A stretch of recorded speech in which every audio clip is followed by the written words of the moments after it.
All right, so today I got to talk about a story out of News Punch, and gun control is still very much in the news. We cannot forget about gun control, especially in Canada. I mean, anywhere for that matter, but especially in Canada. And the story is titled Liberals Shocked as Gun Crime Skyrockets in New Zealand Despite Strict New Gun Laws.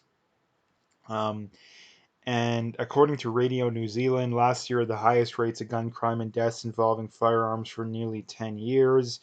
In 2014, before the implementation of the strict gun control measures, New Zealand had a gun related death rate of less than 1 per 1 million. According to Radio New Zealand, the nation recorded 2.4 gun related deaths per million people in each of the past 2 years.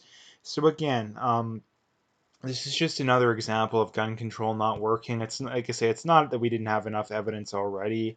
I mean, the evidence out of Canada shows gun control doesn't work. The evidence out of the States shows gun control doesn't work. Now, again, that's one that a lot of people would be shocked to hear, especially Canadians, in that people think, oh, the States has a lot of guns and they have a higher murder rate, therefore gun control works. Well, what they don't tell, I mean, it goes to show that they've literally done no research whatsoever, like literally no research whatsoever.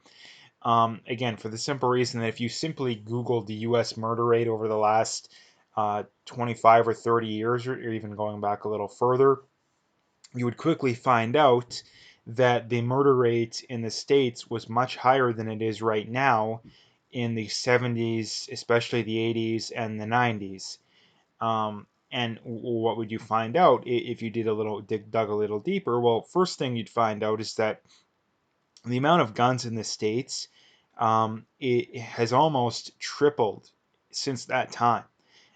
So again, that there was what 2.5 times less guns back then, roughly, but yet the murder rate was twice as high. Like, how does that make any sense from the gun control works perspective? The reality is that the amount of guns in the states today is almost 3 times higher than it was back then, but yet the murder rate's about half. And not only that, the amount of states that have adopted concealed carry and or constitutional carry, which again the difference being again, this is something that's never brought up in Canada, which just goes to show people have no idea what they're talking about. Even a lot of pro-gun people, in that constitutional carry means you can conceal or open carry. I don't know if that's every state, but the whole point of constitutional carry being is that you can carry without a permit as long as you're allowed to legally own the gun in the first place. The amount of constitutional carry states has, I think it's up to 12 now. Like 10 years ago there was like 5. So the amount of constitutional carry states, which is the loosest gun control that exists. And the thing that people don't bring up is that the gun control in the states varies very widely state to state. It's not like Canada where the gun control is the exact same in every province. Even though, I mean, that may not be the case in the future. As of right now, an AR-15 is restricted no matter what province you're in. You can't conceal carry no matter what province you're in. But when you're in the states, there's some states where you can conceal carry without a permit as long as you're allowed to own the gun in the first place. And you may go to another state and you're not even allowed to get a concealed carry permit. I mean, you look at some states like California has some laws that are stricter than even Canadian gun laws. There's some, and not only that too. The other thing to bring up too is there's some states where literally county to county the gun control laws differ in that um, there's constitutional carry, there's shall issue, and there's may issue. The problem with the ones that aren't constitutional carry is that oftentimes the sheriff's department or some bureaucratic member of the government needs to sign off on concealed carry permits. And the problem is in some of these big liberal areas, those people within the government just refuse to do it. So in essence, concealed carry doesn't exist. So that's kind of in a nutshell the state. So the problem is that, like I've literally made a presentation on, in that the gun control in the constitutional carry states is not higher than the the state the country as a whole. Sorry. And if looser gun control laws leads to more gun crime, then the constitutional carry states should have a higher murder rate, and I would say significantly, than the US average. And we know that they don't, which means that there is no link between gun control and a reduction in crime. And again, there's many other things. There's studies by people like John Lott that show that when states adopt concealed carry, that most crime goes down, at least, specifically violent crime. Again, there's plenty of studies that definitively prove that. I mean, there's the studies showing that as many violent crimes are prevented with firearms per year as are committed with firearms. I mean, there's plenty of stuff like that. But within Canada, I mean, people say, oh, Canada has Canada. We have stricter gun control in the states, and our murder rate is lower. Therefore, gun control works. Well, again, it's incredibly short-sight thinking. And people that voice those opinions, like the people that think that because the States has looser gun control and it has a higher murder rate than Canada, it means that gun control works. There are people that literally, I mean, they're telling you pretty much by default that they're just blindly believing what other people have told them. Because the only way that um, Canada's gun control can be definitively proven to have worked is if our murder rate went down significantly because of our gun control. And the problem is that there's no link proving that. Again, another thing I've made a video about. If you look at the 10 years after Canada's I mean, the current ones in the 90s were implemented, the murder rate was almost unchanged. I mean, the murder rate is down slightly since then, but it's largely unchanged in the fact that we've spent billions, probably even tens of billions of dollars to reduce the murder rate, low single digit percentages. And the other thing to point out too is that the murder rate was trending down prior to the gun control anyway. So I would like to see a study, and it would probably show in the fact that if this wasn't the case, I'm sure there would have been a study done on this already, which is, I think it just proves what I'm saying, and that gun control, the murder rate was already trending down prior to our gun control laws being implemented. It was already trending down. Same with the states, but it was already trending down because the 80. I mean, if you look at the murder rates in pretty much, especially Canada and the states, it peaked in the 80s. Now, again, if you want to speculate about the reasons why, I'm not going to get into that, but it peaked in the 80s, and it was trending down since then. Um, and our gun control wasn't implemented until the late 90s. I think it was like 96 or around there. I don't remember what the exact year our current system was put in, but it was in the mid to late 90s.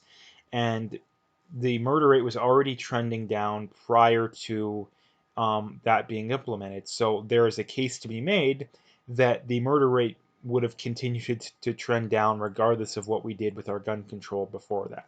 So that is the thing to point out, is that our murder rate was almost unaffected by our gun control laws.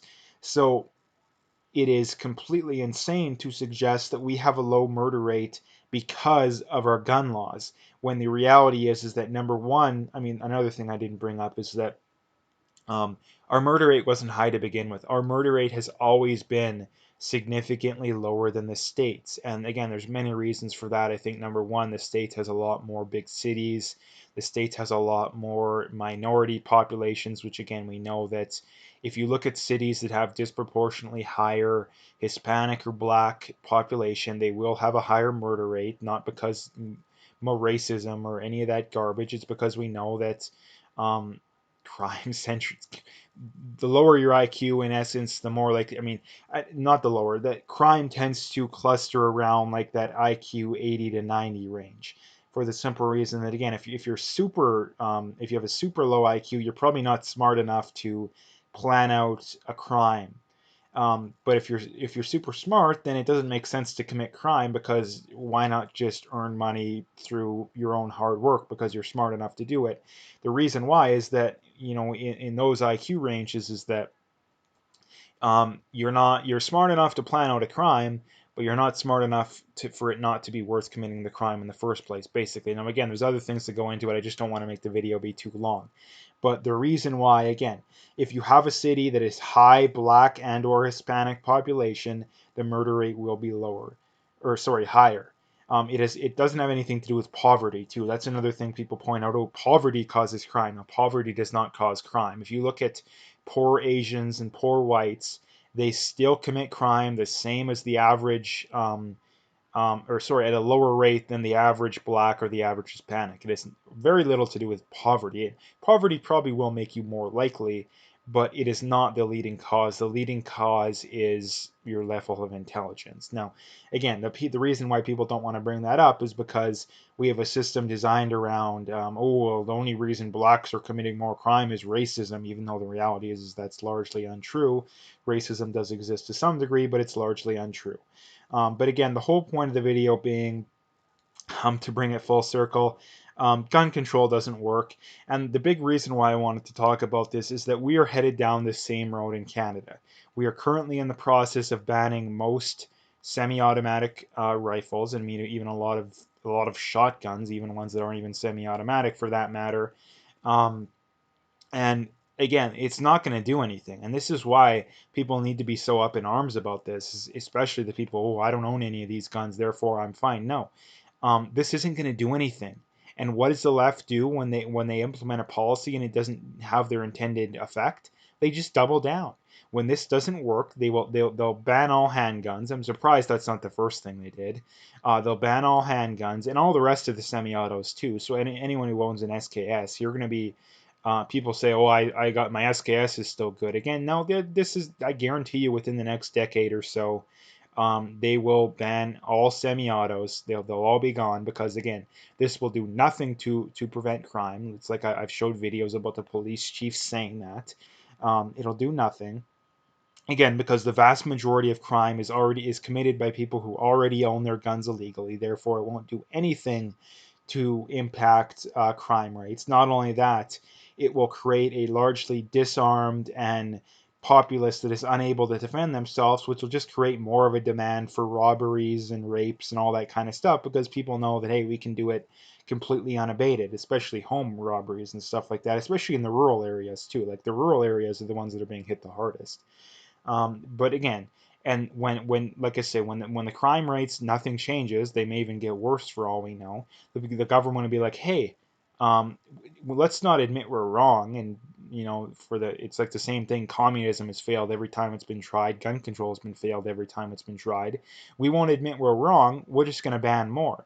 And when they ban all the handguns, and which I mean, handguns are essentially all semi-automatic. I mean, there's some that are single action, double action, but essentially, I mean, in their minds too, like a revolver is effectively semi-automatic in their minds. Like they think that a pump action, I mean, a lot of pump action and single shot shotguns are assault rifles. Like, come on, if they can um, ban shotguns because they think they're assault rifles, like they're going to ban revolvers as well.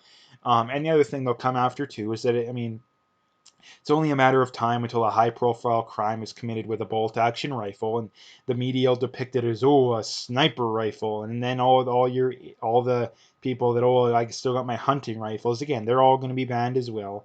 And before we know it and it's all said and done, maybe we'll be left with rim fires if we're lucky. If we're lucky.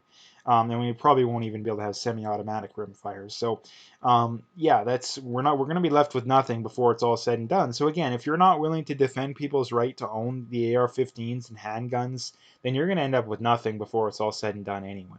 So you might as well stand up now because it's all going to be taken away at some point. So anyway, that's what I wanted to talk about as far as the video goes today. If you'd like to, make sure to like and subscribe. Check out my PayPal and email. Got linked in the description again. Appreciate any donations, but at the very least, just hit that like and subscribe if you haven't already. And last few things, check me out on Parlay, BitChute, and Twitter.